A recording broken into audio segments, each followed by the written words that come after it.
comenzar a conferencia de hoxe. Gracias pola vosa presencia. En nome de UME, estamos encantados que nos acompañe Carmela Sánchez Carreira.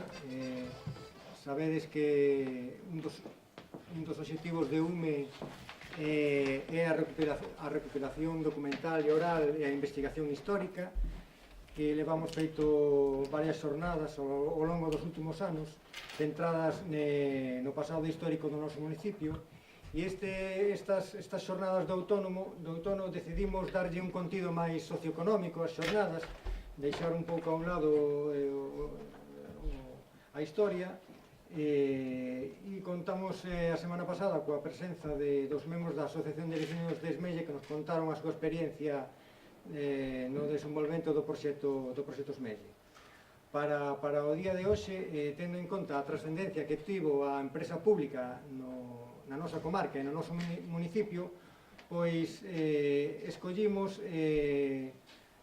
traer a unha persoa, unha profesora universitaria, unha investigadora sobre a empresa pública en España e o proceso privatizador das empresas públicas en España, porque creemos que é interesante e sobre todo para un concello como As Pontes, que somos protagonistas durante a última metade do século XX por ter unha empresa pública no municipio. Carmela Sánchez Carreira é experta nas empresas públicas, esa experiencia venlle froito da súa labor investigadora, que comenzou coa presentación da súa tese de licenciatura no ano 2001, que levou por título A empresa pública e o desenvolvemento regional en España, o caso galego, e a súa tese de doutoramento, que foi presentada na Universidade de Santiago no ano 2006, que tivo como título O papel do sector público empresarial na innovación, estudo da experiencia española no contexto privatizador do período 1980-2003. Ten escrito varios artigos, presentado comunicacións a congresos, escrito tamén varios libros, un deles o tedes aí e podedes mercar. Destaco un deles que é o papel da empresa pública na innovación, unha aproximación á experiencia española, e o que tedes aí á venta é a privatización da empresa pública española e as repercusións na economía galega. As súas liñas de investigación actuais céntranse no estudio do papel da empresa pública na innovación e no desenvolvemento económico, o estudio das privatizacións e tamén no estudio das enerxías renovables e da biotecnoloxía. Non me queda nada máis que agradecerlle a súa presencia, tanto a ela como a un compañeiro de universidade que se acercou con ela ás Pontes.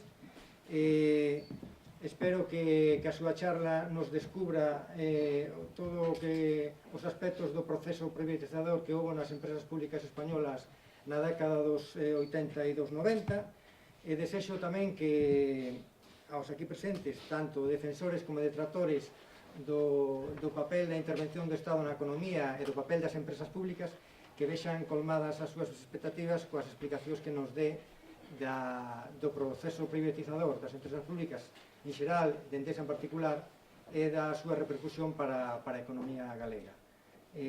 Non me queda máis que dicir, xa vos deixo con Carmela. Moitas gracias.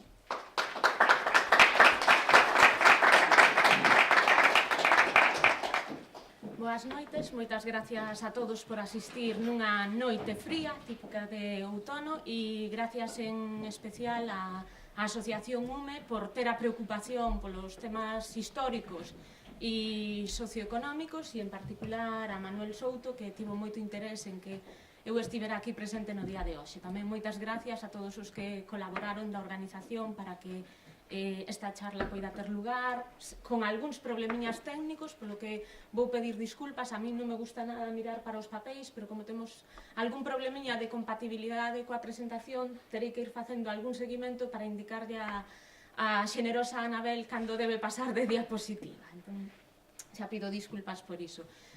Unha vez máis, a miña presencia neste concello está vinculada á actividade de Endesa. Sempre que vin a este concello foi para ter relación con esa empresa, visitala. Hoxe mesmo tivemos unha unha visita moi frutífera, como sempre, e espero que agora eu tamén poida aprender de vos, da realidade que vivistedes nesa empresa, primeiro na súa experiencia pública e despois na súa experiencia privada. Eu son economista, pero non quixen facer unha presentación moi técnica, non sabía exactamente o perfil dos aquí presentes, entón evitei poñer datos, pero a miña idea é deixar tempo ao final para que poidamos discutir sobre un tema moi controvertido, moi ideoloxizado, pero sobre o que espero que poidades aprender algo e que poidamos debatir na parte final. Vou vos explicar como está estruturada a presentación. Hai unha primeira parte na que vou falar da empresa pública, que é unha empresa pública, a súa definición, os seus obxectivos, a súa evolución, moi brevemente no noso territorio, que en Galicia actuaron empresas públicas de carácter estatal, pero tamén empresas públicas autonómicas, e os tópicos sobre a empresa pública. E falarei un pouquiño da experiencia de Endesa como xurde, que seguramente os aquí presentes pois recordan a orixe en Encaso e o traspaso de activos a Endesa. E logo vou falar das privatizacións, cales son as razóns teóricas ou as xustificacións para este proceso e que sucedeu na realidade, os efectos que podemos observar agora que xa transcurriu un tempo. A privatización española se consideraba exemplar, mais pasada xa máis dunha década dos principais procesos, podemos facer unha avaliación un pouco máis realista, a caída o que foi acontecendo nesta década. E analizaremos nestes dous casos un poquinho a experiencia de Endesa, que sucedeu con esa empresa, para deixar xa tempo ao debate. Entón, comezamos coa empresa pública. A empresa pública é unha das formas que ten o sector público para intervir na economía. Hai distintas formas a través das que o sector público pode intervir na economía, e a empresa pública é a máis controvertida ou a máis discutida. Outra das formas coas que intervén o sector público na economía é a través da regulación, que nos afecta a todos, e a un sector como o enerxético, do que imos falar despois, é fundamental, é un sector estratégico no que o Estado ten moito que dicir a través da legislación. A outra vía que ten o sector público para intervir podemos resumila no orzamento, todo o que fai a través da súa política de ingresos, fundamentalmente impostos, pero tamén a través do gasto público, que poder redistribuir renda dos máis favorecidos para os menos favorecidos, ou outro tipo de redistribución, dende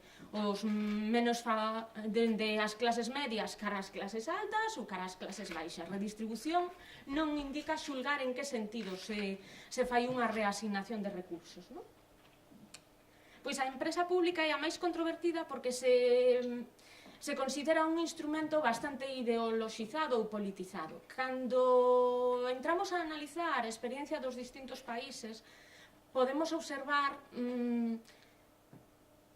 que a realidade é máis semellante. Evidentemente hai matices tendo en conta a realidade política, mas todos os países contaron históricamente no seu desenvolvemento con empresas públicas, independentemente da cor política dos gobernos, e todos os gobernos privatizaron, independentemente da súa ideoloxía.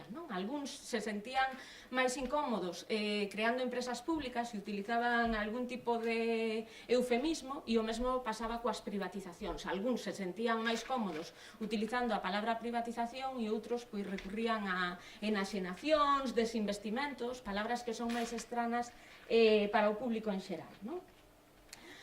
Podemos definir unha empresa pública como unha empresa, ou por non utilizar o mesmo termo, como unha unidade institucional que se dedica a producir bens ou a prestar servizos e que intercambia no mercado a través dos prezos. Nese sentido é igual que unha empresa privada, pero hai unha diferenza, e é a titularidade, é de propiedade dunha administración pública do distinto nivel. Mesmo neste contexto, en Europa, poderíamos falar de que hai unha empresa pública a nivel europeo, que sería Airbus, porque participan os estados de distintos países nesa empresa. Poden existir empresas públicas de carácter estatal, de carácter autonómico, aquí temos algunhas experiencias, e mesmo de carácter local. Ao longo da historia, pois, se crearon moitas empresas públicas na maioría dos sectores, non? Poderíamos dicir que non hai sector de actividade no que non estivera presente o sector público a través dese papel directo como empresario, non? Hai unha historia que se conta a finais dos anos 70 en Reino Unido, pero que se podería aplicar a case todos os países, que un cidadán dese país podía estar en contacto todo o día só co ámbito público e non ter ninguna relación co ámbito privado, non? Porque o sector público producía de todo, dende automóviles ata a baixela coa que almorzaba, podía traballar no sector público, fora en correos ou nunha empresa de transporte, podía levar ao neno ao colexio público, podía traballar el ou a súa muller nun hospital, podían utilizar todo tipo de servicios públicos, non? Hai distinta importancia da empresa pública segundo os países, pero hai unha serie de obxectivos que xustificaron a súa creación. Un dos primeiros obxectivos, e é o que sucede no caso de Endesa tamén, pois é a creación de empresas públicas en sectores estratégicos, sectores que se consideran fundamentais para o desenvolvemento económico, para a industrialización dun país. Nese sentido, o sector enerxético, pola garantía do suministro, do abastecemento dun recurso, dun input tan fundamental, se considera estratégico e iso xustifica a intervención do goberno a través de distintas vías, a través da regulación, pero tamén intervén directamente por outra razón tamén, porque se trata de actividades moi intensivas en capital, que requiren un nivel de investimento moi alto, uns períodos de maduración que empecen a xerar beneficios esas actividades moi longos, polo tanto, a iniciativa privada, inicialmente, nun primeiro momento, pode ser reacia a investir nesas actividades nas que non ten garantía de investimento e que son estratégicas para un país. Tamén hai efectos externos, non? De aproveitarse das economías xeradas por esas actividades, o cal xustifica a reticencia inicial do sector privado para invertir nesas actividades que teñen carácter estratégico para o desenvolvemento dun país. Hai outras razóns para crear empresas públicas, pois é o desenvolvemento industrial dos distintos países, nas actividades máis diversas, é o argumento que na literatura se fala da protección da industria nacente, crear empresas dándolle un apoio ata o momento no que sexan competitivas, para ter unha diversificación económica nese territorio, non ser tan dependente só dunha actividade económica que nun momento de crise, como pode ser a reconversión naval, creo que en Galicia é fundamental e nesta comarca galega aínda máis, porque creo que é unha comarca galega moi dependente da enerxía e moi dependente do sector público tamén en toda a súa trayectoria, non? Xa o comentaba antes tamén, pero o sector público cubre valeiros ocos que deixa a iniciativa privada en sectores innovadores, en sectores estratégicos, que son sectores con risco elevado e que requiren altos investimentos. Despois tamén en sectores como pode suceder no caso da enerxía, tamén porque requiren eses elevados investimentos e períodos de obtención de beneficios moi longos, se producen, hai normalmente unha única empresa ou moi pouquiñas empresas nese sector, e son o que se denominan industrias en rede, e nese caso, o haber só un operador, unha empresa, pois pode haber prácticas de monopolio, pois que o servicio non se preste coa calidade de vida ou coa calidade que esperan os cidadáns, que o prezo sexa moi alto ou esas dúas circunstancias.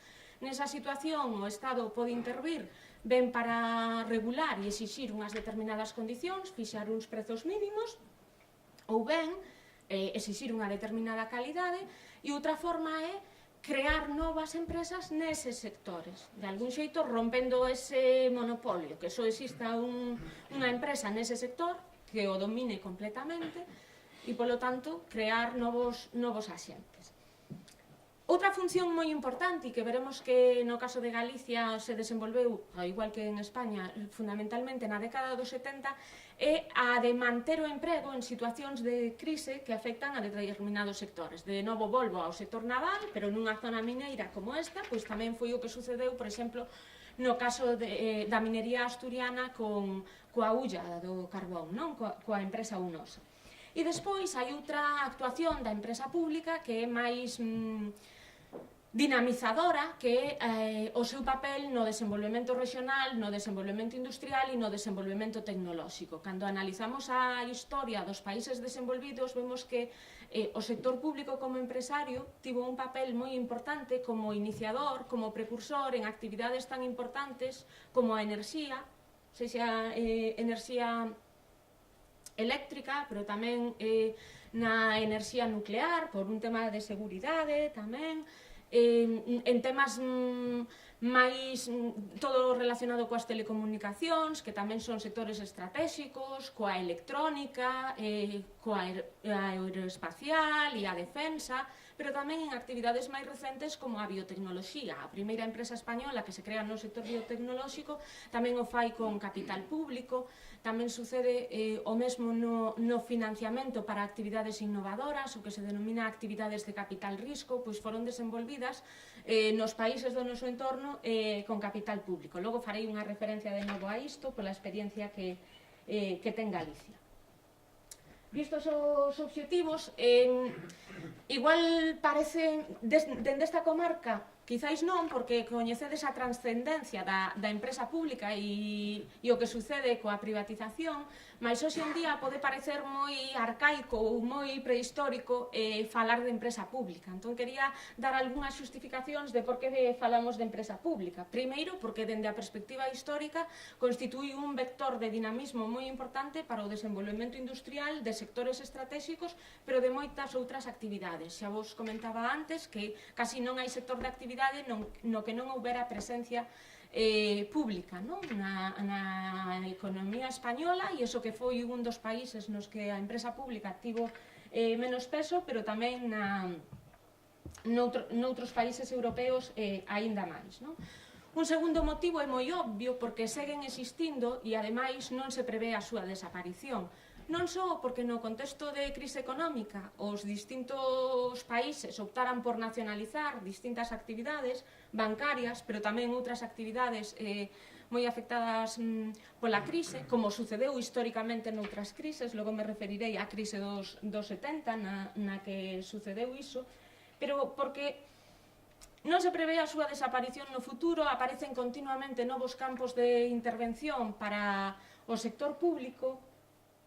E, ademais, ao longo da historia, pero cunha perspectiva moi longa, podemos atopar un comportamento cíclico, ao igual que na economía, pero con ciclos moito máis longos, nos que podemos falar de ciclos de casi un século, no que hai etapas de creación de moitas empresas públicas e outras etapas de privatización.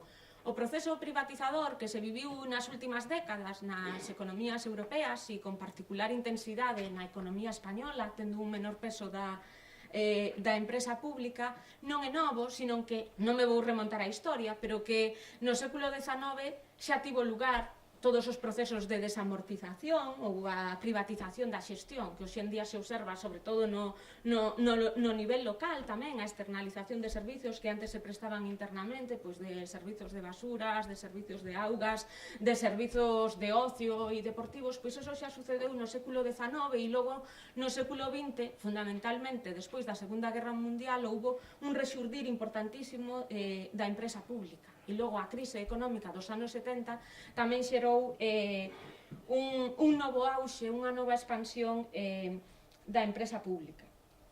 Por outra parte, se analizamos o que sucedeu na experiencia española, vemos que nas últimas décadas houve un proceso privatizador moi importante das empresas dependentes do sector público estatal, do goberno central, mais no ámbito autonómico e mesmo en algúns casos no local houve unha expansión increíble de empresas públicas, ou de organismos que se equiparan con distintas formas xurídicas á empresa pública. Algúns deles tiñan sentido, outros non, son máis ben entes instrumentais que se utilizaron de algún xeito para ocultar déficit público, e que non fora recollido nos orzamentos. Hai outra razón e ten que ver con acontecementos recentes, aos que me referirei tamén na parte final da intervención, que son pois as OPAs relacionadas en particular co sector enerxético e co caso de Endesa, pero toda a nacionalización de recursos en Latinoamérica e a gran presencia de antigas empresas públicas españolas nese territorio tamén leva a a cuestionar ou que falemos un pouquiño de como se fixe o proceso de privatizacións no noso territorio, que ten de diferente do que sucedeu noutros países europeos para que hoxe en día esa situación só se produza coas empresas españolas e non coas de outros países europeos, non? E mesmo porque creemos que baseándonos na historia e nos novos campos de actuación, pois que aínda ten un papel que xogar hoxe en día a empresa pública, non?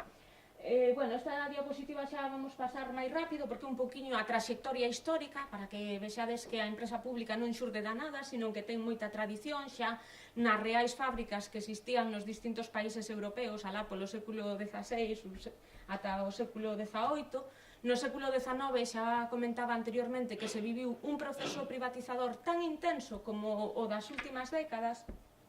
E é no primeiro terzo do século XX cando se crean moitas empresas públicas, tamén no ámbito local, mas destacan empresas tan importantes como pode ser Cansa, Telefónica ou Iberia.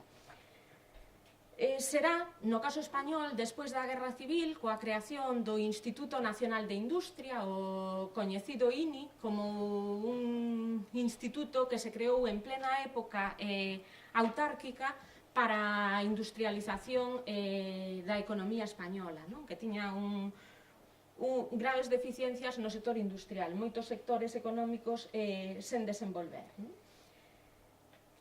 Tras a Segunda Guerra Mundial, seguindo a traxectoria europea, pois a empresa pública ten un papel moi importante.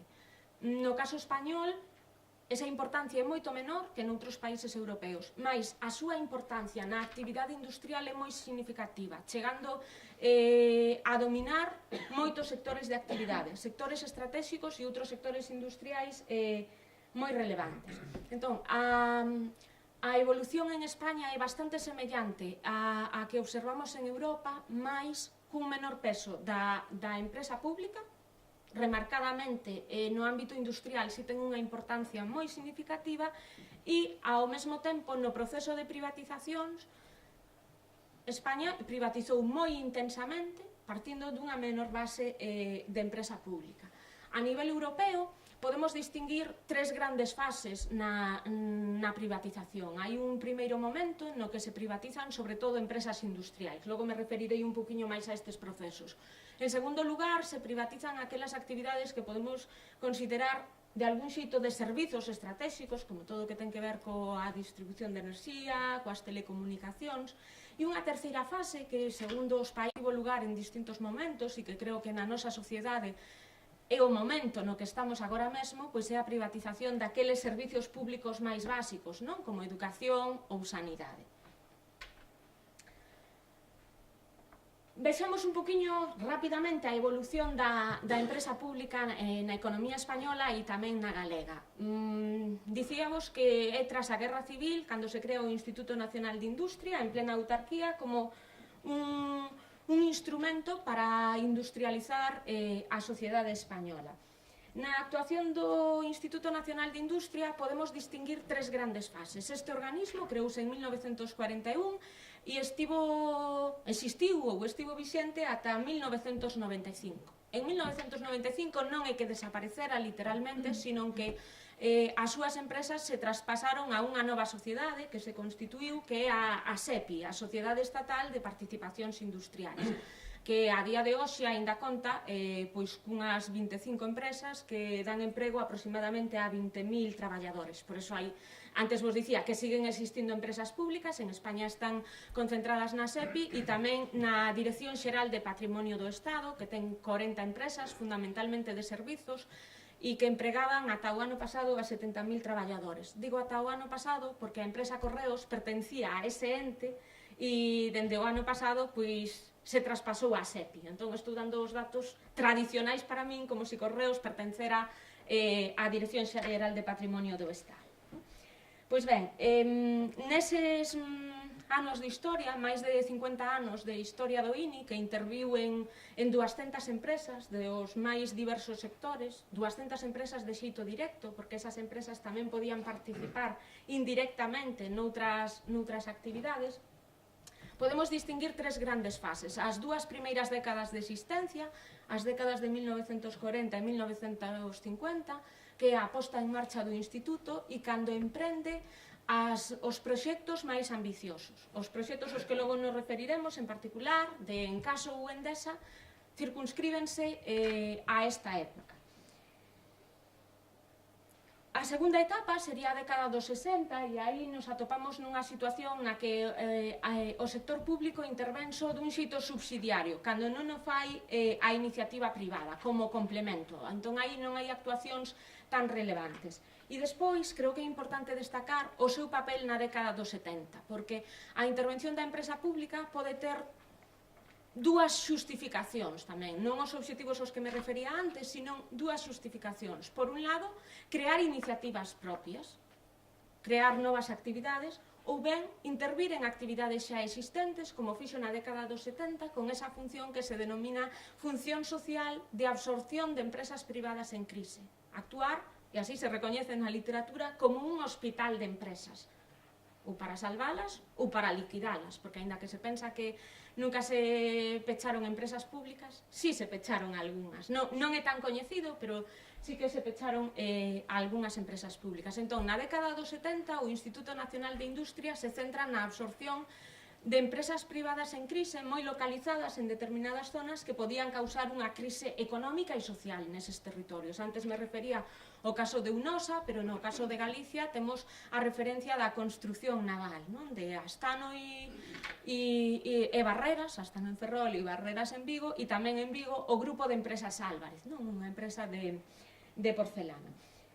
Esta absorción de empresas en crise vai ter consecuencias importantes no propio Instituto Nacional de Industria. Vai aumentar moitísimo a súa dimensión, actuando en sectores moi diversos, o que obriga a un cambio na xestión. E, ademais, van ter empresas en moitas dificultades. Polo tanto, hai que reestruturar e preparar as bases para a privatización ou o saneamento financeiro e peche de determinadas empresas. Se nos centramos na actuación do INI en Galicia, pois se corresponde fundamentalmente con esa cronoloxía que contaba para España, non? Nesa primeira etapa, nesas dúas primeiras décadas de etapa autárquica, pois o INI ten un papel moi activo como agente industrializador e ten proxectos importantes relacionados co sector agroindustrial, co sector da minería, co sector enerxético e mesmo co sector do papel, non? Na década dos 60 pois ten un papel moi subsidiario, non podemos destacar iniciativas importantes no caso de Galicia, e nos anos 70 o Instituto Nacional de Industria intervén fundamentalmente nesa función social de absorber empresas privadas en crise, as que citei agora fai uns minutiños, pero tamén hai algunha iniciativa nova dentro da política de polos de desenvolvemento regional no territorio español, como é a do complexo do aluminio en Cervo, no norte de Lugo, e a dicir en Alcoa, que é o nome da empresa que a adquiriu tras o proceso de privatización, non? Dende a década dos 80, dende principios dos 80, o sector público empresarial existente en Galicia sufriu unha importante reconversión, non? O sector naval é un sector en reconversión continua, pero que dende esta época sufriu unha reducción de emprego importantísima. Logo vamos ver un pouquiño o efecto das privatizacións que sucede co emprego e os investimentos desas empresas, pero tamén hai que recoñecer que nas empresas que continuaban no ámbito público se foi reducindo moito o emprego e en xeral o investimento no noso territorio, non? Sintetizando un pouco a actuación da empresa pública en Galicia, podemos dicir que hai dúas grandes causas ás que me refería fai un pouquiño e que son tamén a creación de empresas públicas por iniciativa propia. O caso de Endesa está aí, unha actividade de industrias estratégicas, mais tamén a localización de actividade empresarial pública estatal en Galicia está moi relacionada coa nosa abundancia de recursos naturais. No caso de Endesa, vinculada á presencia da materia prima, do lignito, se nos vamos cara o sector do papel, pois a instalación da Empresa Nacional de Celulosas en Pontevedra ten que ver coa riqueza forestal de Galicia, e a instalación da empresa relacionada co aluminio no norte de Lugo ten que ver tamén coa electricidade, o fácil acceso á electricidade en Galicia, e tamén a proximidade ao porto ao porto dende o que chegaba pois a materia prima, non? A parte desa política industrial. Entón, as empresas que actúan aquí están moi vinculadas á existencia de recursos naturais. Non hai iniciativas moi innovadoras de sectores que non dependan da existencia dun recurso, da súa proximidade.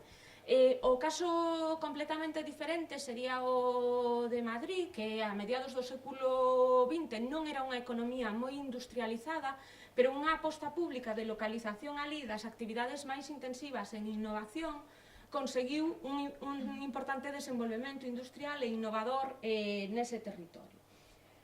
Entón, as empresas públicas estatais ubicadas en Galicia, localizadas en Galicia, están moi vinculadas á existencia deses recursos naturais ou logo relacionadas coa crise económica. Digamos que é unha localización que case ben imposta, non porque haxa unha planificación ou unha aposta por grandes proxectos estratégicos. Na seguinte transparencia tedes os principais sectores de actividade da empresa pública estatal española en Galicia. Pois aí temos empresas do sector da alimentación, do sector do papel, do sector da enerxía, algunhas do sector da construción como a Usini, de bens de equipo, Himenosa ou Babcock Wilcox, que o mellor nesta zona norte pois son máis coñecidas. Tamén empresas relacionadas coa comunicación ou con outros servizos como paradores, non? Os tal dos Reis Católicos, aínda que agora tamén están nun proceso de reconversión, pois tamén teñen carácter público. Imos falar un poquinho máis das características da empresa pública en Galicia para logo falar xa de Endesa. Podemos dicir que se trata de empresas grandes, estamos nun territorio, sexa Galicia ou sexa España, no que o tecido empresarial se caracteriza por empresas de moi pequena dimensión. A día de hoxe e fai décadas, cando empeza a actuar o Instituto Nacional de Industria tamén, e estas empresas públicas teñen unha dimensión moi importante. Eso tamén vai facer que actúen como motores moi importantes nas comarcas nas que están. Alcoa é a empresa máis importante da provincia de Lugo.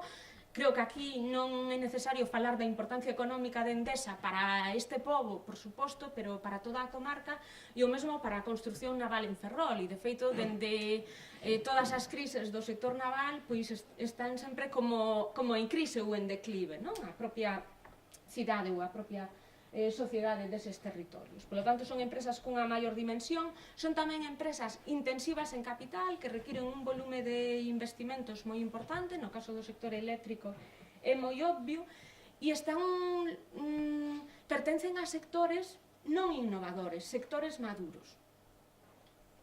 Sector da enerxía, sector naval, sector alimentario, pero non en novos sectores como pode ser a electrónica ou as telecomunicacións. Sí, por suposto, está a telefónica, pero para prestar o servizo, non para realizar a actividade innovadora no noso territorio. E despois, estas actividades nas que actúa a empresa pública están moi pouco relacionadas coa estrutura productiva, coa estrutura económica do noso territorio, e iso fai que teñan menor efecto, que non poidan arrastrar a outros sectores, non crean nova actividade no territorio, non demandan produtos para o seu proceso de produción que existan no territorio. Electricidade sí, porque case todas as industrias necesitan electricidade, pero hai moi poucas relacións entre elas e, polo tanto, se perdeu unha oportunidade de crear sectores relacionados. Por exemplo, no caso do desenvolvemento da industria do automóbil, que non tivo carácter público, si se logrou desenvolver unha industria auxiliar. De algún xeito iso tamén se conseguiu na construción naval, na que houve unha forte presencia pública, mais no resto de sectores nos que actuou o sector público non podemos falar deste comportamento. Iso limitou as posibilidades de actuar como instrumento de desenvolvemento industrial da empresa pública.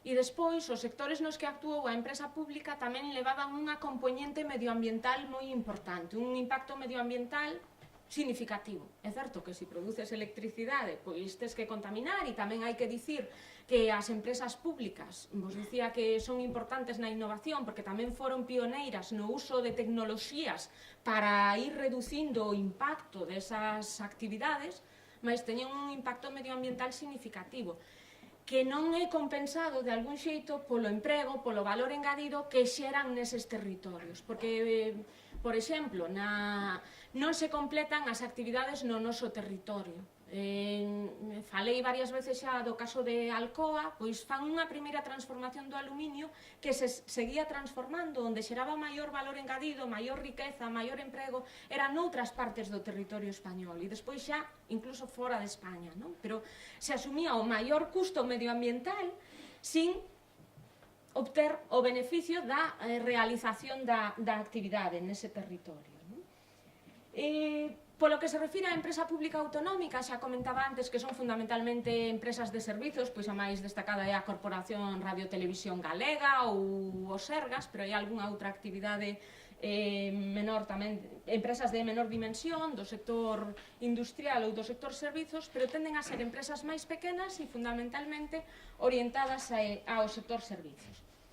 Imos falar xa do caso de Endesa, que supoño que será coñecido para todos, pero é unha empresa pública que se creou no ano 1944 por iniciativa propia do Instituto Nacional de Industria. O seu obxectivo ou fin social era a produción, o transporte e o suministro de enerxía eléctrica. As razóns que argumenta o Instituto Nacional de Industria para intervir neste sector pois son contribuir ao incremento da produción eléctrica e tamén para o desenvolvemento industrial do territorio. Se consideraba que era necesaria a electricidade para poder impulsar industrialmente ese territorio, porque estábamos nun contexto, ademais, de escaseza de enerxía moi significativa. Unha segunda razón era atender ás propias necesidades de consumo eléctrico das empresas do Instituto Nacional de Industria. Antes me refería a que na primeira etapa se realizan os proxectos máis ambiciosos e o Instituto Nacional de Industria se centra no que se denomina a triloxía industrializadora, que son as actividades relacionadas co carbón, coa electricidade e co ferro, todo o que ten que ver con metais e con siderurxia. Como sabedes, son actividades moi intensivas en consumo enerxético, polo tanto era necesario impulsar a produción enerxética. E un terceiro argumento pois é a intervención ou o desexo explícito de intervir e regular nun sector que se considera estratégico.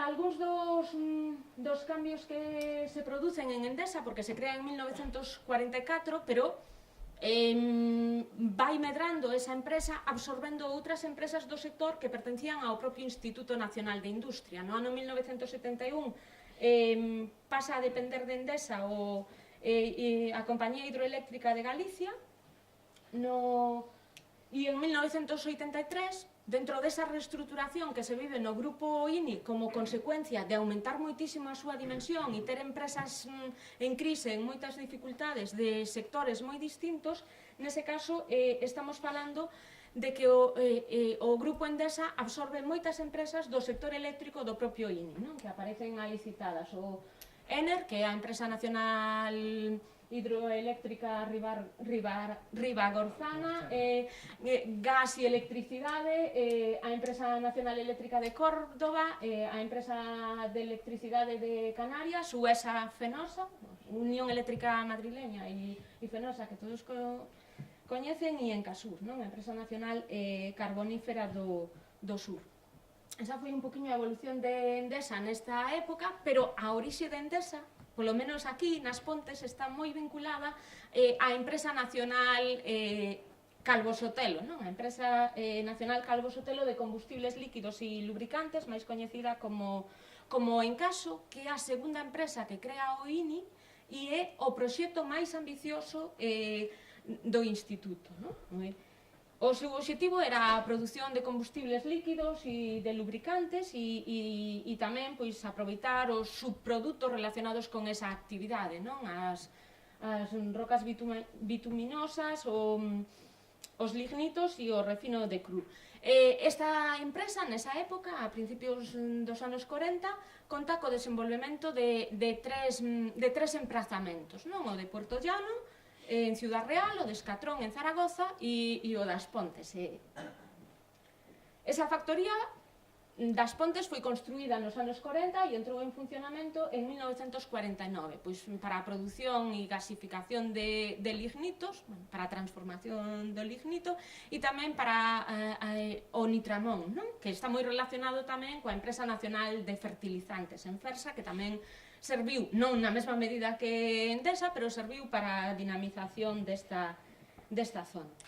Na década dos 70, hai que destacar algún cambio significativo, como é a construción da central térmica de As Pontes, non? Que, ademais, é unha central que entra en funcionamento en 1976 e que será a central térmica máis importante de España e a que representa a maior parte do emprego desa empresa, non? Supoñendo o 20% do emprego a nivel estatal. A contribución de Endesa á enerxía galega é moi importante, ao igual que o seu papel en Galicia. Era a empresa pública que realizaba máis investimentos en Galicia. Pouco antes da súa privatización, podemos situar a comezos dos 90, pois tiña unha media de investimentos de entre 40.000 e 50.000 millóns de pesetas. Ainda que estamos nunha época de euro, creo que para estas cantidades grandes, igual a xente se entende mellor aínda nesa moeda máis antiga. Quería falar tamén un pouquiño dos tópicos sobre as empresas públicas, porque antes indicaba que é un tema moi ideoloxizado e que se presta moito a simplificar, e a realidade é bastante complexa, non? Bueno, un dos tópicos máis actuais, non os primeiros, é que a Unión Europea proíbe a existencia de empresas públicas.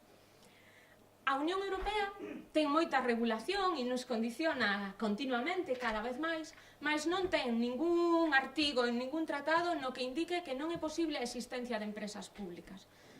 O que lle preocupa a Unión Europea no ámbito das empresas é a competencia, que non haxa discriminacións entre empresas, pero que non haxa discriminacións nin pola súa propiedade, sexa de carácter público ou privado, nin pola súa nacionalidade, que non se discrimine a unha empresa que non poida optar a un concurso público en España por ser italiana ou francesa ou sueca. Entón, non hai ningún tratado no que se indique eso. Outra cousa é que a orientación das políticas lle poida gustar máis iso ou que impulse procesos de liberalización en determinados sectores económicos, pero a existencia das empresas públicas é permitida por todos os tratados e normativas e directivas europeas existentes ata hoxe. Outro dos aspectos máis tratados na literatura e máis discutidos é o da eficiencia da empresa pública. Tende a dicirse por simplificación que a empresa pública é ineficiente e a empresa pública é eficiente. Poderíamos estar discutindo horas e cada un poderíamos poñer un exemplo dunha empresa pública máis eficiente que unha privada e viceversa. Atoparíamos a nivel mundial moitísimos exemplos diso. Hai un primeiro problema que é a propia definición de eficiencia. Que se considera eficiencia? En principio, sin introducirnos en cuestións técnicas, eficiencia é a consecución dos obxectivos cos menores medios posibles. A cuestión é, son entidades distintas, empresas públicas e empresas privadas, en canto aos obxectivos que pretenden, non? As empresas públicas, en principio, ou están legitimadas para actuar tendo como principal obxectivo a maximización do benestar social. Se actuamos en sectores estratégicos, pode interesar suministrar un produto, como pode ser a electricidade, a precios máis reducidos, para que as industrias poidan producir en mellores condicións, pero tamén ese é un dos obxectivos das empresas públicas, incluso en algunha época, para non aumentar moito a inflación, tiñan unha política de prezos condicionada, non poñían os prezos aos custos reais, sino que a súa política de prezos estaba afectada, e fronte a esas políticas ou obxectivos sociais que impulsan as empresas públicas, como víamos tamén plenamente na crise dos 70, as empresas privadas teñen como principal obxectivo, nalgún caso único, nalgúns outros non, pero como principal obxectivo o beneficio. Entón, avalialas polo mesmo criterio é de algún xeito ser injusto, porque os seus obxectivos non son iguais. É certo que ás veces nas empresas públicas os obxectivos non estaban moi claros e era difícil avalialos, mas son entidades distintas con obxectivos distintos.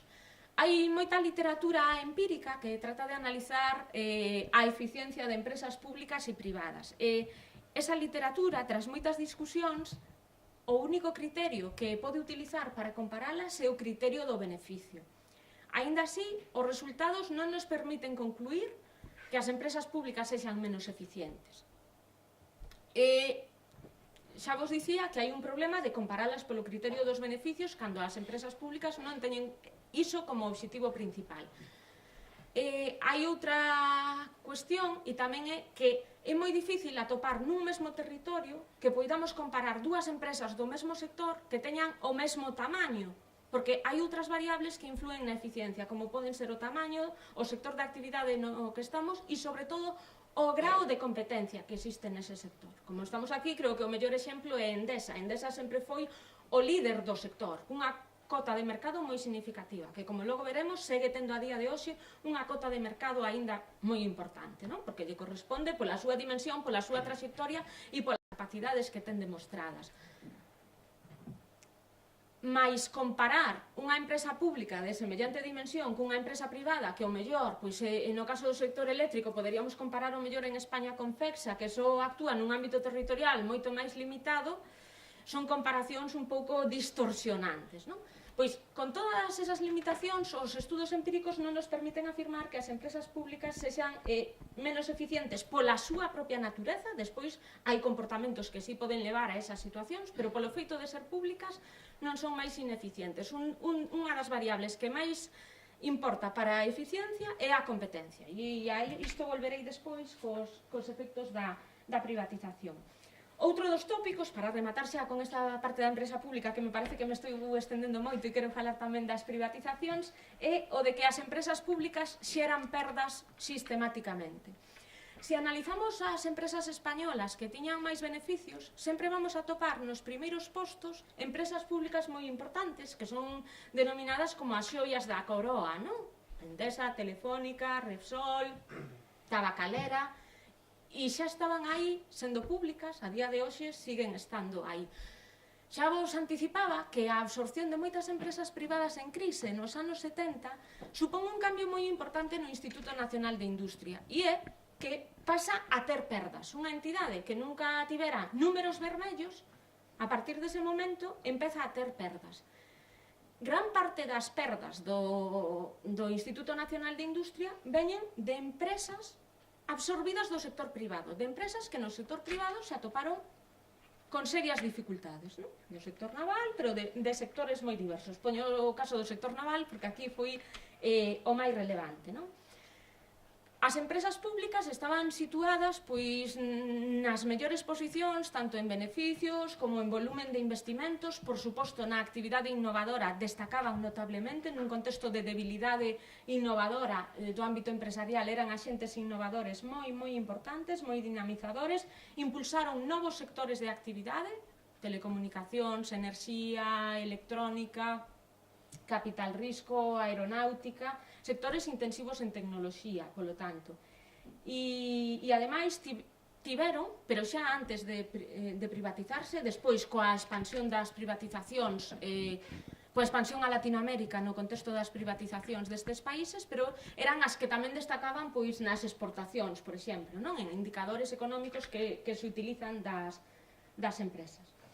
E por outra banda, as importantes presións que existían para a privatización de determinados sectores tamén cuestiona que foran sectores con perdas, porque ia estar interesado o capital en facerse con sectores que supoñían importantes perdas. Estamos falando de sectores que demostraron tras moitos anos de desenvolvemento público, pois que eran actividades importantísimas, que xeraban mercado, que xeraban beneficios, non? O vemos no caso de sectores tan estratégicos como enerxía, pero tamén o caso da televisión creo que é moi relevante. Foi un sector que en todos os países se desenvolveu dende o ámbito público e logo se abriu un mercado moi interesante para o sector privado que xerou un montón de conflitos polas distintas licencias televisivas que ian saindo, non?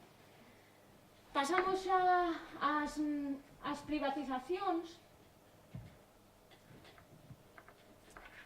que son predominantes nas últimas décadas, non? Sobre todo en Europa, comezan na década dos 80, pero fundamentalmente na década dos 90 e en particular na segunda metade da década dos 90.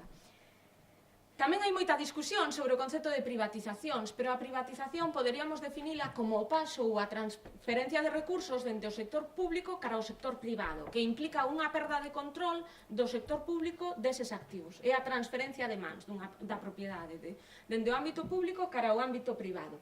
Nun sentido máis amplo, poderíamos considerar privatización calquera perda de protagonismo económico do sector público. Cales son as razóns que xustifican as privatizacións? Podemos falar de 4 grandes grupos de razóns. En primeiro lugar, habería unhas razóns ideolóxicas, pois uns partidos con determinada orientación poden ser máis favorables a unha intervención pública importante en moitos sectores e outros máis reacios, defenden unha intervención pública menor. E no ámbito ideolóxico tamén está o que se denomina fomento do capitalismo popular. A experiencia pioneira en Europa con respecto á privatización se considera a do Reino Unido, aínda que houve algunha experiencia previa moi pequeniña en Alemanha antes, pero en Reino Unido na época final dos anos 70, sobre todo nos anos 80 con Margaret Thatcher, non? Que no propio programa electoral falaba de fomentar o capitalismo popular, que os cidadáns adquiriran algunha acción de empresas e, polo tanto, se sentiran propietarios do capital, aínda que tiveran unha súa acción ou moi poquinhas accións, e nese sentido consideraba que se comportarían como capitalistas na súa vida e tamén no seu voto, na súa ideoloxía, non? O sentirse propietarios do capital. Hai un segundo tipo de razóns que son razóns económicas, de aumentar a eficiencia. Antes xa falei bastante da eficiencia, creo que non é necesario estenderme máis aquí, e logo nos efectos o direi. Aumentar a eficiencia e tamén maior competencia. Logo falaremos do que se veu que sucedeu ata agora. Hai razóns financeiras que teñen que ver con aspectos pragmáticos e que son as fundamentais en todos os procesos en Europa, que é a fonte de ingresos que supoñen as privatizacións e a reducción de gasto público que poden supoñer, porque se a empresa xa deixa de pertencer ao ámbito público, xa non realiza investimentos o sector público, e tamén no ámbito financeiro a ampliación do mercado de capitais, cando as empresas se privatizan a través do mercado de valores, a través da venda de paquetes accionariais na bolsa. E despois hai un último tipo de razóns menos citadas que son de carácter socioeconómico, non? A propia Margaret Thatcher falaba de reducir a presión sindical, de despolitizar as decisións, ou que tras a crise dos anos 70 o capital tamén atopa moitas dificultades para invertir en novos sectores de actividade. E entón é máis fácil investir os seus recursos, ou logo preguntarei para o final, investir ou enterrar os seus recursos en actividades xa existentes que xa se demostrou que van ter un resultado beneficioso no mercado. No caso español, no proceso de privatizacións, podemos distinguir dúas grandes etapas, despois con algún matiz, pero dúas grandes etapas. Podemos dicir que o proceso comeza a mediados da década dos 80, aínda que hai algunha privatización no ano 82, comeza realmente en 1984, tras ese proceso de absorción de empresas privadas en crise, algunhas foron saneadas e vendidas ao sector privado, se privatizan, e outras tiveron un proceso de saneamento, mentres que outras, poucas, pero algunhas se liquidaron. Nesa primeira etapa, as principais características é que se venden esas empresas fundamentalmente a outras empresas. A opción menos utilizada é a saída ao mercado de valores. Venta de empresas a outras do sector que puideran aportar o coñecemento industrial ou tecnolóxico. E en grande medida vendidas ao capital estranxeiro. O mellor exemplo desta etapa é a venda da empresa SEAT a Volkswagen. Como estamos falando de empresas que estaban en situación de graves dificultades, o sector público non ingresa por estas vendas. Incluso podemos dicir así dun xeito coloquial que son vendas a prezos negativos, porque o sector público asume unha serie de compromisos de investimento, de pago dos soldos dos traballadores durante algún tempo, aparte dos recursos investidos no saneamento. Poderíamos dicir que esa privatización de SEAT nos costou aproximadamente 500.000 millóns de pesetas. Entón, non hai ingresos moi importantes nesta primeira etapa. O método máis importante é esa venda directa a algunhas empresas, mais hai algunhas vendas a través do mercado de valores, entre elas unha porcentaxe da empresa Endesa, outra porcentaxe da empresa Ence. Logo falarei un poquinho máis do proceso de privatización de Endesa, e algunha outra empresa como GESA, e unha porcentaxe tamén minoritaria da empresa Repsol. É importante tamén destacar nesta etapa que esas vendas que se fan de paquetes accionariais no mercado de valores non supoñen que o sector público perda o control desas empresas. As empresas quedan en clara maioría como propiedade do sector público. Non perde o control o sector público deses sectores estratégicos. Xa vos dicía que estas empresas en xeral tiñan perdas e, polo tanto, o que se recada nesta etapa é moi pouco, non? Podemos falar de 2 billóns de pesetas. Si pasamos á segunda etapa, que comeza en 1996, hai un cambio político e unha das primeiras medidas do novo goberno, presidido por José María Aznar, é a aprobación do programa de modernización do sector público empresarial. Moitas veces neste país, cando se fala de modernización, significa liquidación ou eliminación. É unha palabra que nos dá bastante medo. Pois isto era un plan global. Se as privatizacións da época anterior eran moi esporádicas, moi espontáneas, case moi pragmáticas, neste caso hai un plan global no que se indica no programa electoral que se vai privatizar todo o existente no sector público empresarial. A privatización total de todas as empresas, é dicir, perdendo o sector público o control de todas esas actividades. Se distinguen 4 grandes tipos de empresas: aquelas empresas que se podían privatizar inmediatamente porque xa estaban no mercado de valores, eran empresas rendibles con beneficios que se ian privatizar moi pronto, como Telefónica ou Repsol.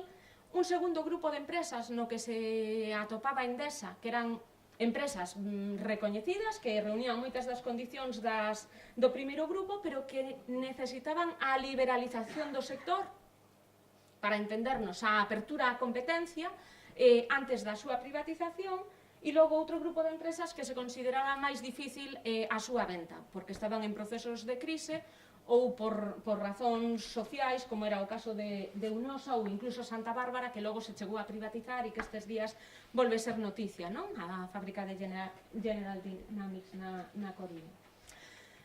Nesta transparencia tedes o proceso de privatización de Endesa. Como vos dicía, comezou a finais da década dos 80, na primeira etapa, en 1988, cando se privatiza o 18% do capital desa empresa. Aí tedes a contía ingresada tanto en pesetas como en euros, e no ano 1994 continúa esa privatización parcial, non? De pequenas porcentaxes do capital desa empresa, privatízase o 10%, e na segunda etapa, xa de xeito moi rápido, privatízase en 1997 o 30% do seu capital e en 1998 o 33%. Esa operación de 1998 é a operación de privatización máis importante da historia de España. En 2007, no contexto da OPA lanzada por E.ON e logo axudicada a empresa Enel, pois o sector público desfaise desa participación residual que mantiña na empresa de casi o 3% do capital. En total, podemos falar de que a privatización de empresas de Endesa supuxo uns recursos de 2,2 billóns de pesetas para as arcas públicas e aproximadamente 13.000 millóns de euros. Destacar que nesta segunda etapa, na que se privatiza Endesa e as xoias da coroa, as principais empresas públicas, o Estado perde completamente o control deses sectores estratégicos. E isto é algo diferencial ao que sucede no resto dos países europeos, que tamén teñen o marco normativo da Unión Europea e foron liberalizando o sector, foron privatizando partes do capital, pero manteñen un control significativo, a propiedade real, porque son un accionista moi significativo que ten capacidade de tomar decisións, de impoñer acordos no capital deses sectores estratégicos. Eso é moi diferente do que sucedeu na privatización en España e o mellor pode explicar que pasa coas OPAs aos nosos sectores estratégicos que non sucede noutros sectores, non? Neste proceso, nesta segunda etapa, se recadan algo máis de 6 billóns de pesetas e están moi concentrados esos ingresos en 2 anos, no ano 1997 e 1998. Aí coincide con esa maior operación privatizadora da historia, é cando se privatizan as xoias da coroa, pero é algo que tamén sucede en Europa e ten que ver coa entrada no euro, co exame para acceder ao euro e a reducción da débeda pública, non? A obtención de ingresos pola privatización, ingresos inmediatos. Pasamos entón aos efectos da privatización, que os vou relacionar de algún xeito coas causas. Non quero estenderme demasiado, que quero deixar tempo para o debate, e xa estou facendo moi longo. Os efectos da privatización. En primeiro lugar, en relación coa obtención de ingresos, que era o último tema do que estaba falando, evidentemente as privatizacións supuxeron un volume de ingresos moi importante, concentrado especialmente nos anos 1997 e 1998. Mais, no proceso de valoración das empresas, hai que ter en conta que estamos obtendo ingresos de xeito inmediato, pero estamos perdendo beneficios para o resto do tempo desas empresas. E estamos falando de empresas que lideraban o nivel de beneficios das empresas do noso territorio.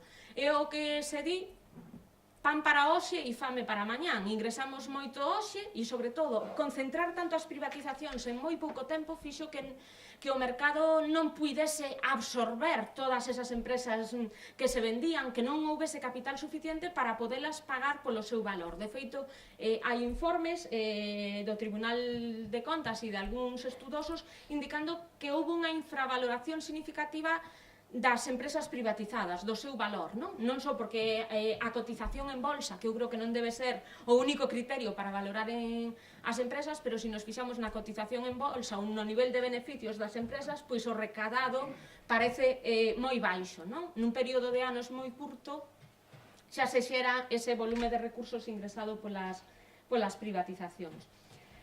Outra das causas que se argumentaba para privatizar era a mellora da eficiencia e da competencia. Conforme hai estudos que comparan a eficiencia da empresa pública e da empresa privada que actúan nun mesmo sector coas deficiencias que comentaba antes, podemos indicar que hai algúns estudos que comparan a eficiencia dunha mesma empresa sendo pública e unha vez privatizada. Eses estudos detectan unha mellora de eficiencia, pero esa mellora de eficiencia se produce antes da privatización, casi para poder vendela en mellores condicións. Se o problema da empresa pública é que é ineficiente, unha vez que conseguimos que sexa máis eficiente, a razón para a súa privatización non pode ser isa. A outra razón, e tamén está vinculada coa mellora da eficiencia, é o aumento da competencia. Se a propiedade non determina a eficiencia dunha empresa, privatizar simplemente, transferir recursos de ámbito público a ámbito privado, non cambia o marco no que opera o sector. Para que aumente a competencia é necesario liberalizar o sector. Antes vos indicaba que Endesa se consideraba unha empresa que necesitaba un período previo para liberalizar o sector. Pois ao final o que sucedeu en Endesa e na maioría dos sectores foi que se privatizaron antes de liberalizar. E iso ao final o que fai é sustituir monopolios públicos ou oligopolios públicos por monopolios privados. Co cal é máis difícil a regulación dese sector e pode haber máis presións para o proceso de liberalización.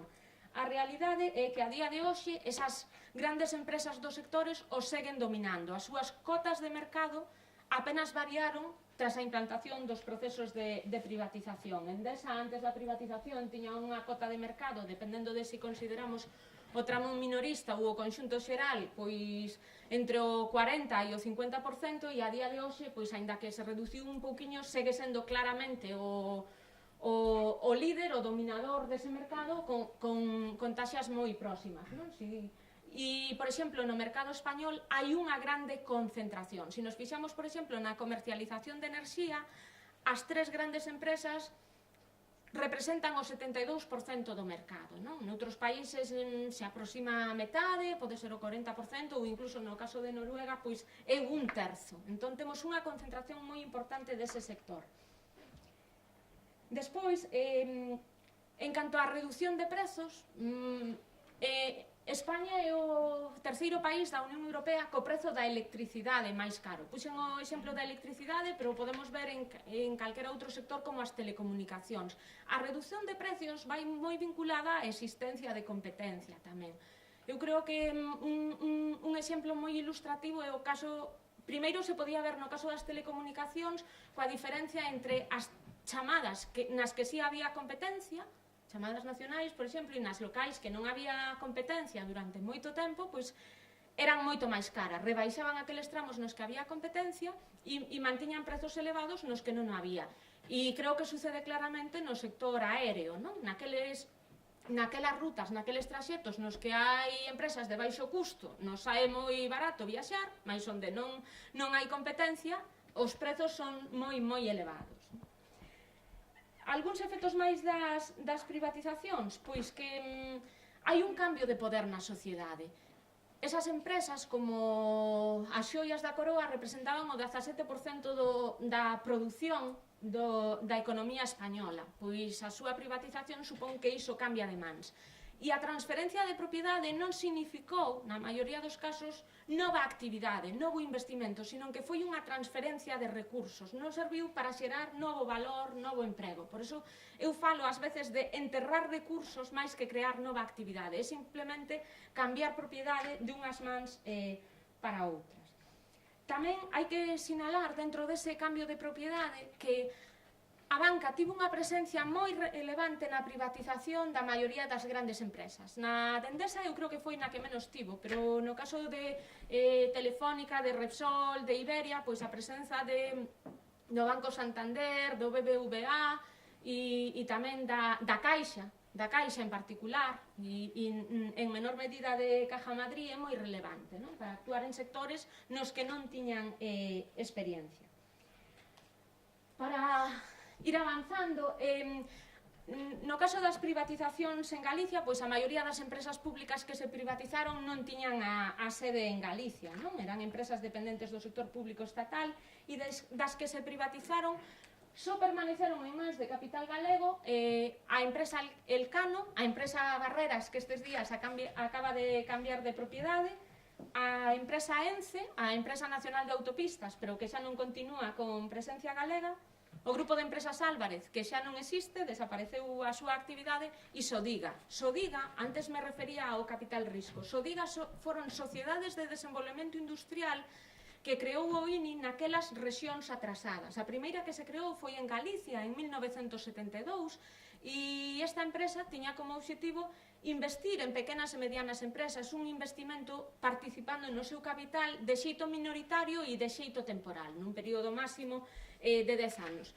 Non tiveron moitos recursos e a súa actuación non foi moi significativa, mas na súa privatización a Xunta adquiriu esta empresa, ao Instituto Nacional de Industria. Hoxe segue existindo, pero con moi pouquiña dimensión e está limitada a súa actividade ao capital risco. Non sei se coñecedes XES Galicia, pero participa Sodiga nel. Avancemos un poquinho máis nos efectos da privatización. En xeral, se analizamos o comportamento das empresas privatizadas, podemos dicir que se reduciu o seu emprego. No caso de Galicia temos os casos máis tráxicos do grupo de empresas Álvarez ou de Tabacalera, que pecharon. Agora está o caso da antiga fábrica de armas. E tamén é certo que, como xa vos dicía, no caso das empresas que permaneceron no ámbito público tamén se tendeu a reducir o seu emprego. Aínda que en Galicia as actividades que realizaba a empresa pública estaban moi vinculadas á existencia de recursos, pois tivo un peso moi significativo, representando máis do 10% do emprego industrial, incluso en algún ano case o 20%. No caso do investimento tamén ten un efecto significativo de reducción de investimentos e, en particular, quería destacar o que sucede coa innovación. A innovación é unha actividade, igual que víamos nos sectores estratégicos, unha actividade que require moitos recursos, moi incerta, e que o sector público, a actividade pública, a empresa pública, ten unha serie de condicións, como fácil acceso ao financiamento, ao capital, poder plantexarse estrategias de longo prazo, non estar sometida ao criterio de maximizar o beneficio de xeito inmediato que lle permitían facer máis investimento en innovación, aparte dos sectores nos que estaba localizada, que eran sectores máis intensivos en innovación. En Galicia menos, máis das empresas que aquí existían, hai que destacar a actividade innovadora que realizaban Endesa, a empresa do aluminio e a empresa nacional de celulosas, que contaban con propio departamento de I+D. Como consecuencia da privatización, non só no caso galego, no caso español, sino tamén no caso europeo, se observa unha reducción moi importante desa actividade. E, ademais, dentro desa actividade hai unha orientación distinta. A privatización supón un cambio na xestión das empresas e ese cambio tamén se traduce plenamente na actividade de innovación. Se orientan cara a proxectos moito máis aplicados, de máis curto prazo, que tamén son interesantes, que poidan financiar a súa actividade de innovación, mais se abandonan proxectos de investigación máis básicos, de máis longo prazo, que poden sentar as bases para o futuro. E tamén hai unha maior centralización da actividade de I+D. No caso das empresas que actuaban en Galicia, se observa claramente. Xa non quero absorber moito máis tempo, dicir que na maioría dos casos observamos que a privatización se traduce nunha menor actividade, tanto en emprego, en investimento, como en actividade de I+D. A seguinte diapositiva que tiña era algúns datos actuais da empresa Endesa, que segue sendo a empresa líder no mercado eléctrico en España, ten unha presencia relevante en Latinoamérica, sendo a multinacional privada máis importante dese país e a maior compañía de Chile, Argentina, Colombia e Perú. E, bueno, algúns datos do seu beneficio, dos seus empregados.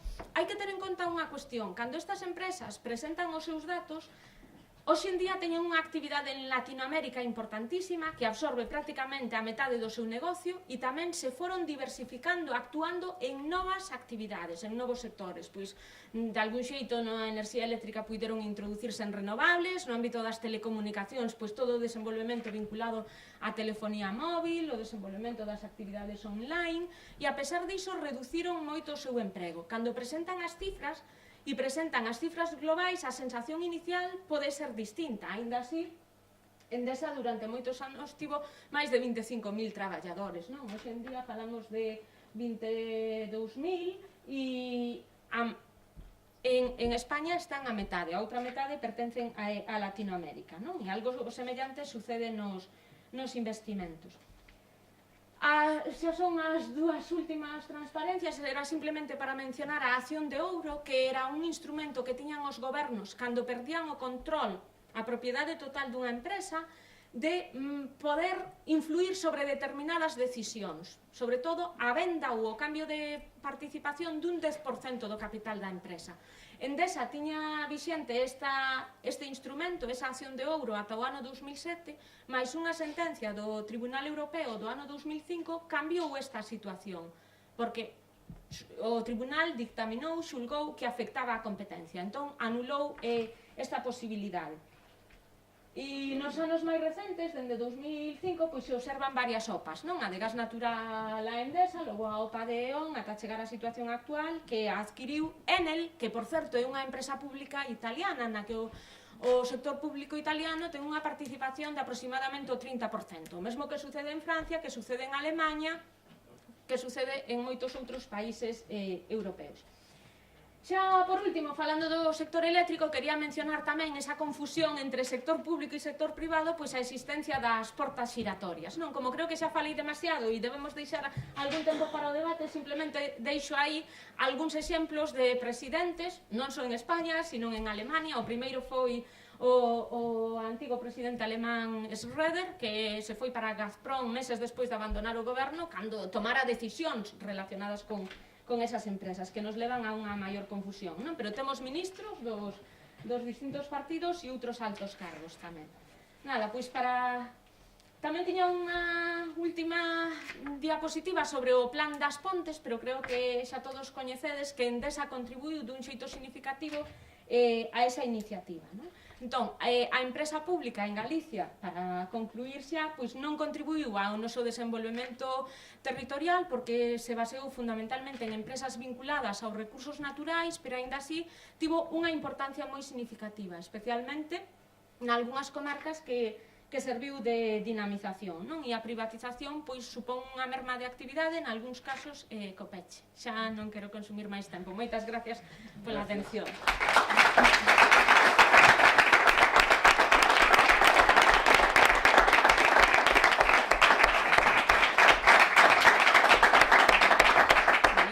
que sucedeu no caso da enerxía eólica é moi claro, é un dos mellores exemplos, non? Tiñamos un potencial inmenso.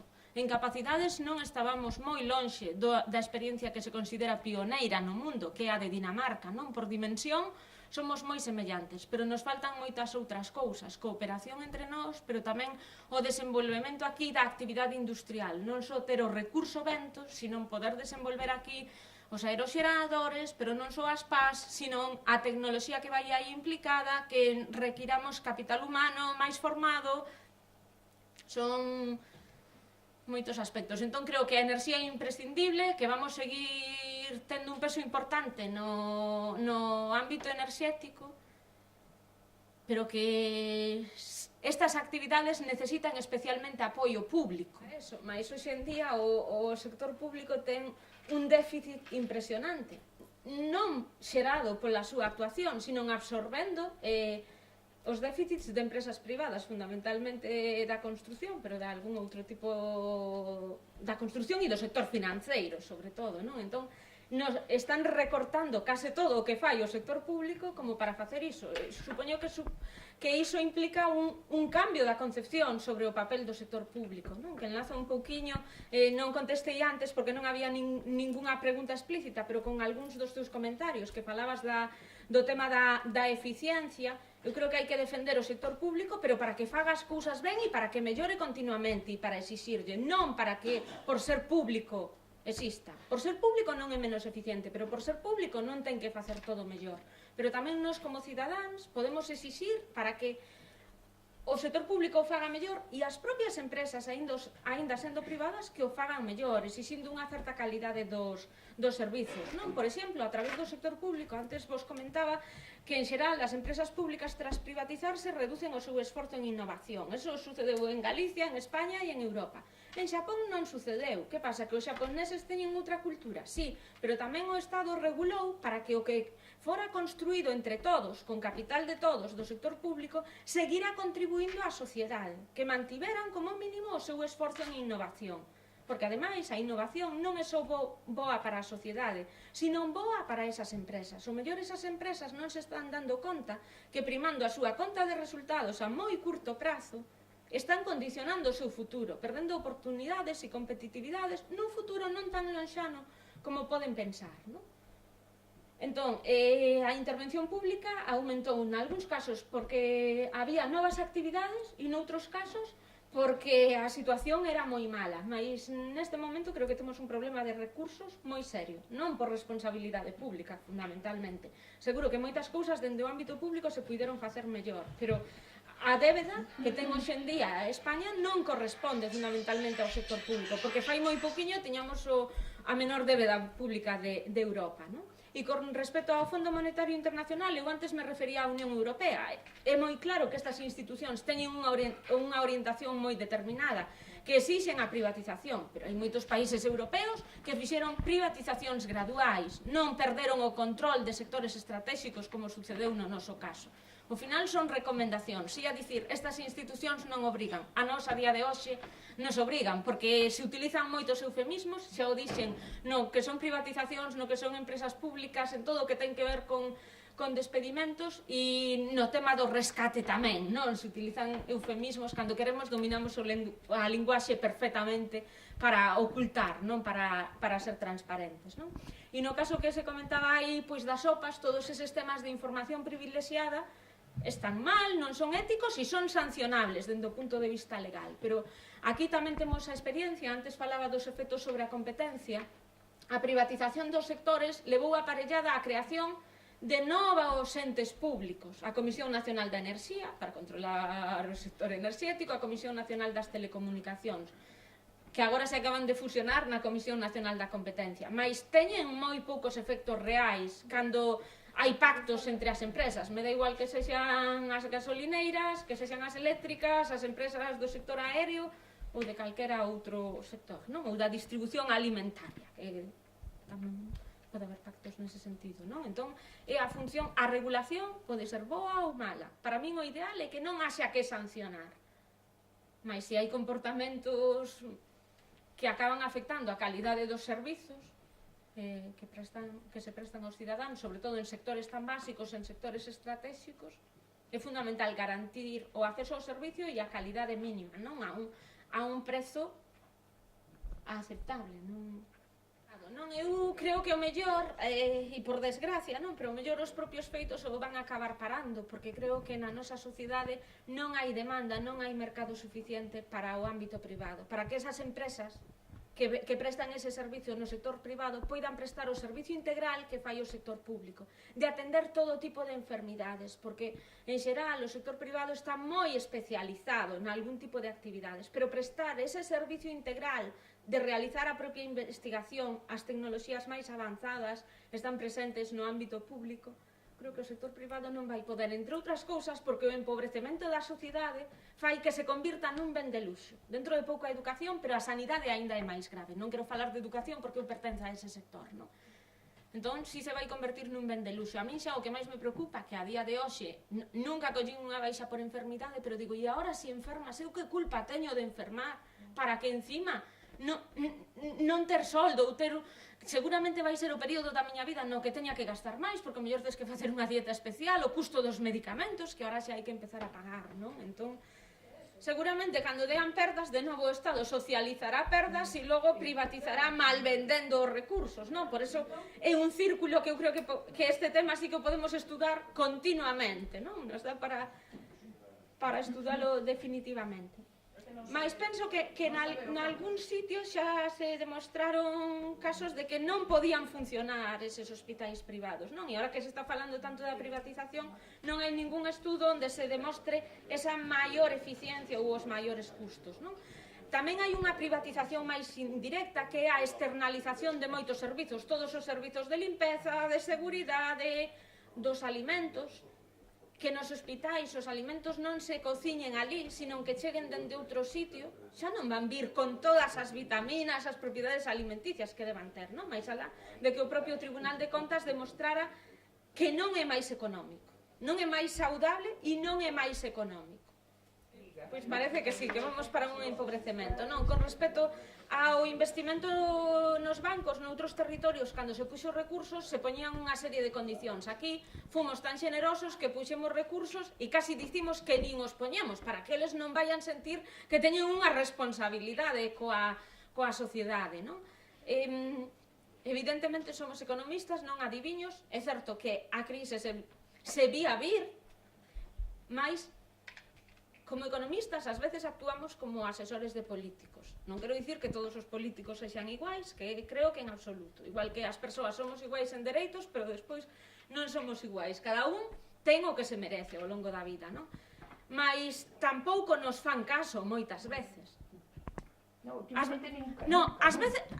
veces porque teñen criterios propios que son xustificables, pero outras veces por outro tipo de intereses que les saberán. Eu non sei como funciona a política, só a controlo dende fora, non? Mais a situación é complicada, non? E o problema é que as medidas que se están tomando parece que cada vez nos afogan máis. Por eso, ao fin, agora nos están animando con que hai un certo crecemento, mas debe ser para que non nos deprimamos moito agora que ven o Nadal e a ver se estimulamos un poquinho o consumo, non? Pero os efectos son máis graves, máis alá desta crise e a forte destrucción de emprego, que creo que é o máis relevante sempre por cuestión social e a curto prazo, pero é que se está destruindo moitísimo do capital público, de recursos humanos, de capital social, por suposto, pero xa cousas fundamentais, dereitos conseguidos tras moitas loitas que se están perdendo e que se van tardar moitas décadas en recuperar, que sin insultar a ninguén, pero que todos os que estamos aquí non nos vamos ver e non sei se os nosos fillos. Temos que, non sei se rematar, pero cun pouquiño de optimismo. Non podemos rendirnos tampouco, porque senón sí que nos comen vivos antes de rematar esta sesión xa. Mira, eu teño máis tempo, pero non defendendo a ditadura de Franco, nin a autarquía, vou vos contar unha anécdota que pasou no ano 44. Na época da autarquía, na ditadura, había problemas enerxéticos, cando Suárez decide crear o Instituto Nacional de Industria, semellando ao Instituto de Reconstrucción Italiano e a un instituto que había en Alemania, collendo referencias, decide crear o IMI e decide actuar en sectores estratégicos como a enerxía ou a minería ou o que fora. Bueno, pois, o primeiro que fan as empresas privadas eléctricas é xuntarse, non sei se era Íñigo de Oriol ou o presidente de Iberdrola e o resto das empresas eléctricas. O primeiro que fan, según Suances, decide crear empresa pública eléctrica e xuntarse, constituir a patronal unesa e ir a negociar con Franco unha serie de medidas para que todas as centrais que poida montar o Instituto Nacional de Industria a través de Endesa ou a través de Encaso non se lle metan no tema da distribución eléctrica, non se lle metan co tema das tarifas e non se lle metan coa produción hidroeléctrica. Vamos che deixar que produzcas enerxía a través de centrais térmicas que sexan centrais de reserva as que nos llevamos a comprar enerxía cando nos conveña, o precio que nos conveña e cando nos conveña. E entón, eso é o sector privado. O sector privado é ese, cando ve atenazados os seus intereses, é cando se xunta e trata de paralizar o sector público. Porque había unha corriente nacionalizadora que fixo que se nacionalizaran as empresas eléctricas públicas en Inglaterra, en Francia e en Italia. E aquí viron que a actuación do INE podía facerlles peligrar os seus beneficios e trataron de paralizar de que tanto Encaso como Endesa non puderan coller concesións de hidroeléctricas e producir enerxía hidroeléctrica nin facer distribución de enerxía. E todo eso foi logrando a través de moitas loitas que tuvo Suances con Carrero Blanco e con Franco e coa patronal eléctrica. E gracias a que houve uns anos do ano 56 ao 61 que foi ministro de Industria e tuvo máis poder que ser presidente do INE, que axudou a que Endesa e Encaso empezaran xa a coller algunha concesión no SIL e pactaran precios para os kilovatios producidos pola central de Endesa e de Encaso, etc. Porque é así, o sea, a central de Encaso, e todos o sabemos, era unha central de reserva que producía enerxía nos meses de verán, porque nos meses de inverno estaba parada, porque non lle compraban enerxía. E máis, as empresas eléctricas eran as que tiñan que facer as redes de alta tensión e non as facían, para non deixar de sacar enerxía. Entendes? E fixeron ao final por presións, pero senón non as facían, e as tiñan aí fastidiados. Eso é a empresa privada. E o público é outra cousa. Bueno, pois, moitas gracias pola vosa presencia e quedades convidados á presentación da revista UME que será o vindeiro xoves 12 de decembro. Gracias tamén a Carmela e vamos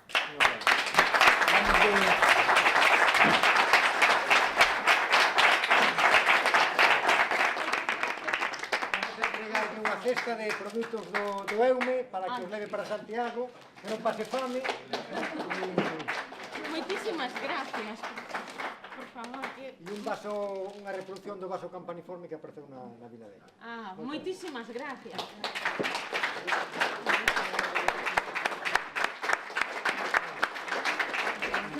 Moitísimas gracias a todos pola asistencia, polo interese, pola participación e por todos os detalles. E cando que irades xa sabedes onde estou, porque Manuel ten a miña dirección e o meu teléfono para calquera consulta, e a min tamén me interesa moito o coñecemento que tedes vos real sobre a actuación da empresa pública e esas vivencias.